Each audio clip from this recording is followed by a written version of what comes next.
Hello all. హనీని school నుంచి pick చేసుకోవడానికి వెళ్తుంటే దారిలో కొన్ని ట్రీస్ అయితే కనిపించాయి. అవేంటంటే రాస్బెర్రీస్ అండ్ చెర్రీస్ అనమాట.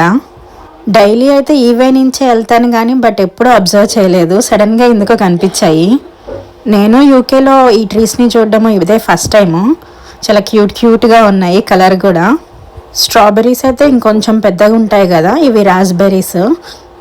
ఇవి చిన్నగానే ఉంటాయి, ఇంక అంతకంటే ఏం పెద్దగా అవ్వవు. ఆ పక్కన అంతా చూస్తే అన్ని ఇవే ట్రీస్ ఉన్నాయి, భలే అనిపించింది. అండ్ ఇవి ఎవరి గార్డెన్లో కూడా ఏం లేవు మన మీద కంప్లైంట్ ఇవ్వడానికి. సో మనం ఒక బాక్స్ తెచ్చుకొని సింపుల్గా అన్నీ అయితే తెంపుకోవచ్చు. ఈ రాస్బెర్రీని అయితే నేను తినలేదు, ఎందుకంటే ఇవి చెట్లు చాలా షార్ట్గా ఉన్నాయి. అండ్ ఈ వే కూడా ఎక్కువ డాగ్స్ని వాకింగ్కి తీసుకెళ్తూ ఉంటారు. ఇంకా అవి టాయిలెట్ అయిపో వస్తూ ఉంటాయి కదా అని నేను అంత ధైర్యం చేయలేదు ఇంకా. బట్ ఈ చెర్రీ ట్రీ అయితే చాలా పెద్దది, చాలా ఉన్నాయి ట్రీకి. ఒక 4-5 తెంపుదామంటే నాకైతే అందలేదు. కొంచెం హైట్గా ఉన్న వాళ్ళకైతే బాగుందుతాయి. సరే అని ఇది టేస్ట్ చేస్తున్నాను. నేను కూడా ఎప్పుడూ తినలేదు, ఇదే ఫస్ట్ టైం టేస్ట్ చేయడము. బాగానే ఉంది. సేమ్ ఇవే ఫ్రూట్స్ని బాక్సుల్లో పెట్టి సూపర్ మార్కెట్లో చాలా అమ్ముతుంటారు.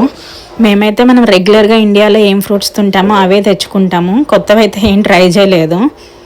ఇంకా దారిలో ఎలా వెళ్తూ ఉంటే ఈ ట్రీస్ చాలా కనిపించాయి.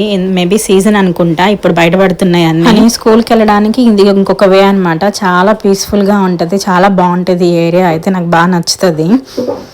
బట్ కొంచెం లాంగ్ అనమాట. బట్ ఆ రోజు కొంచెం ఎర్లీగానే స్టార్ట్ అయ్యాను. సో ఇంకో వాకింగ్ చేస్తున్నట్టు ఉండిద్ది కదా అని చెప్పేసి ఇంకా ఆ వేలోనే వెళ్ళిపోయాను.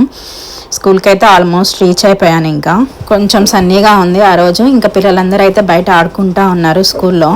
Bye bye, see you in the next vlog.